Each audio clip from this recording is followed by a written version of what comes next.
The views and opinions expressed in this video are solely those of the Fat Bearded Vinyl Guy and should not be taken seriously by sane people.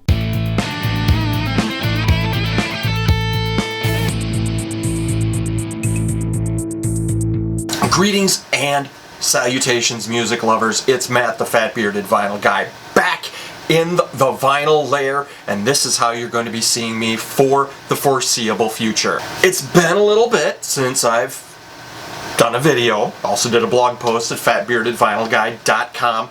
That's where all the stuff from here on in will be posted. You know, besides YouTube, of course. I have a few things in the works for the near future, but for now, a brand new, shiny World's Worst Record Review.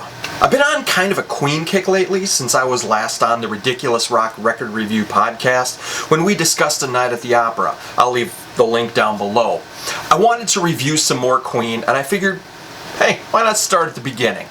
The self-titled debut Queen album was unleashed on July 13th, 1973 in the UK, and on the 4th of September on this side of the pond. The band was able to record the album for free, including use of the state-of-the-art equipment at Trident Studios. That is, after the paying clients left. Because of that slight caveat, the album took considerably longer to record for the time period, from April through July of 1972. But the boys got to play with a lot of stuff, and boy did they. A couple interesting tidbits about the credits on this album. Roger Taylor was credited as Roger Meadows Taylor. Well, Meadows is his middle name, but for some reason it was hyphenated. John Deacon was credited as Deacon John. This was to make his name sound more regal. Personally, Deacon John doesn't sound regal, it sounds like a guy with a mustache that reads the gospel at Mass. But enough prologue, let's review. The album kicks off with Brian May playing a palm-muted single chord, then it's double-tracked when he cruises up to the A chord, and yet another Brian May plays the initial guitar phrase. Roger Taylor counts the rhythm section in, and we are off to the races. Wait a minute, that's a different Queen album. Brian's lyrics are about, well, for lack of a better term, living a quiet and simple life. The folks are telling you to go out, be someone, be a superstar, but you should just stay right where you are. It's tongue planted firmly in cheek because we all know Freddie Mercury was incapable of not acting like a superstar. Even in this era of the band, when they were starving, Fred was fabulous, darling.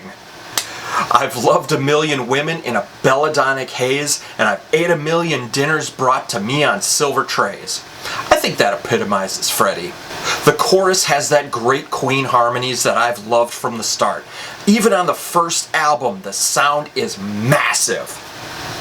I like the gumption of putting a drum solo on the first song on your first album. That transitions to Brian May's solo, where we get a taste of his guitar orchestration that will do nothing but get better and more involved in the following years. The title reminds me of that old George Carlin joke where he said, "The secret of life is not dying." Sorry, some jokes are just for me.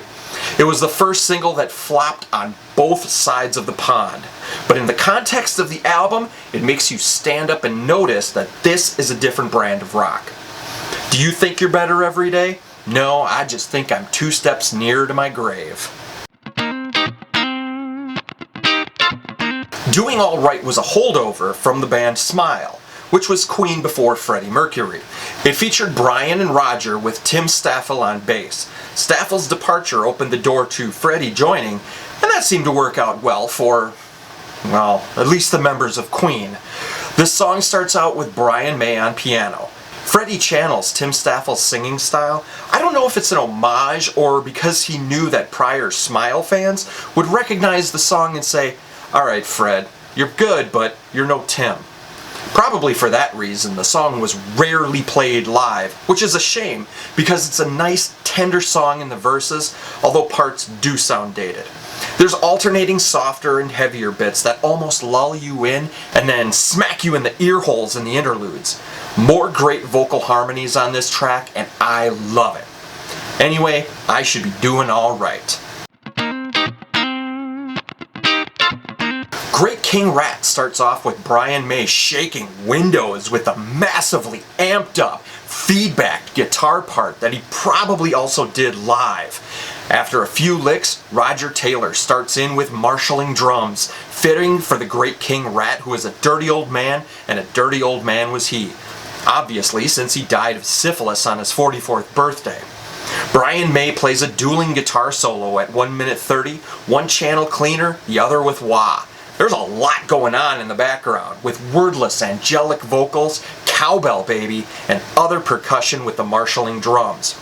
After another chorus, there's a middle section with a different feel, where it seems that the spokesman for the great King Rat telling everyone to leave the good, embrace the bad. Don't listen to your mother. Don't believe what you read in the Bible.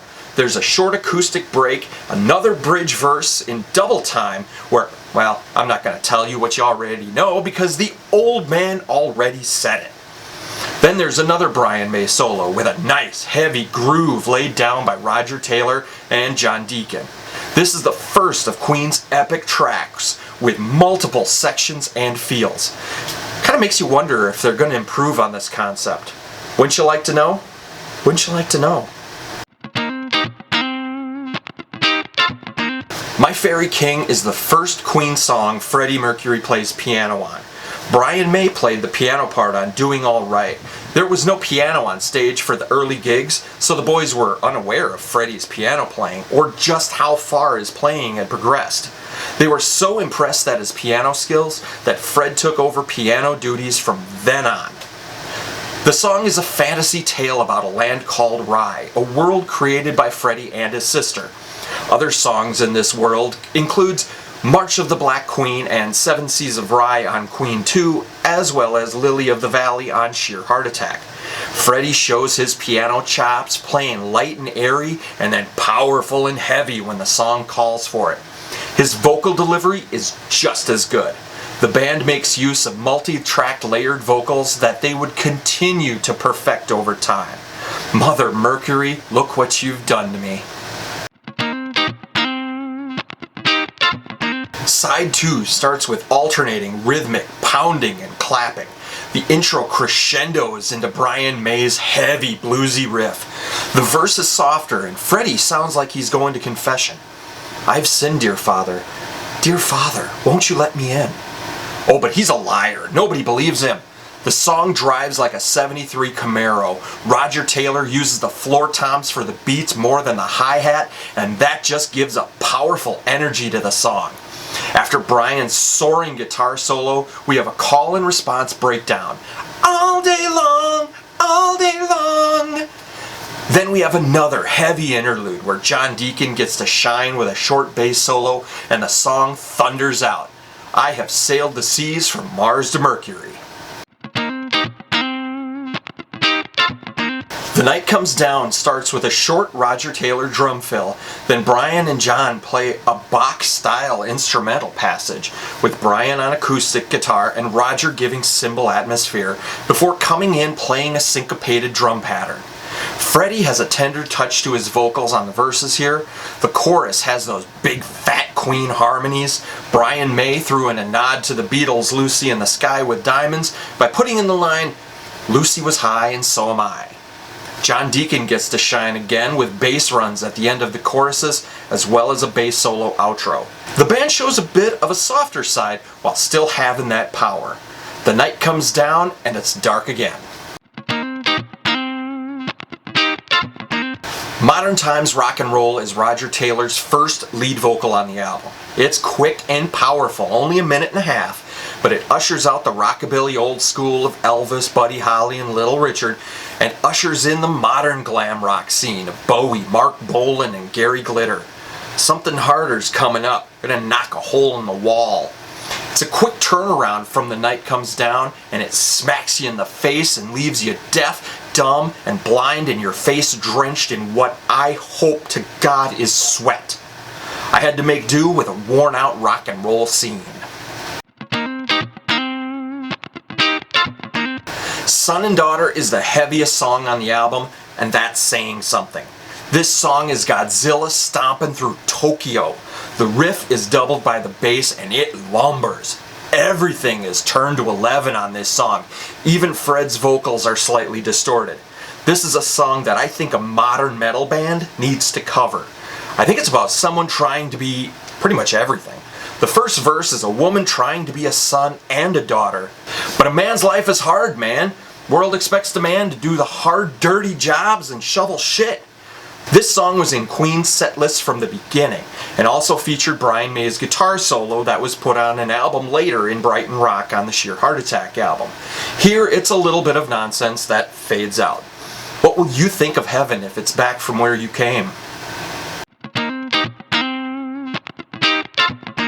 There had been bits and pieces of biblical imagery all over this album, but the penultimate track doubles down. I don't know if you've heard of this Jesus guy, but you know what? I've heard some good things. Some of them are even in this song. The people gathered around him, wanting to be near him, the healing of the leper, but it all started with the 3 wise men following the star to Bethlehem.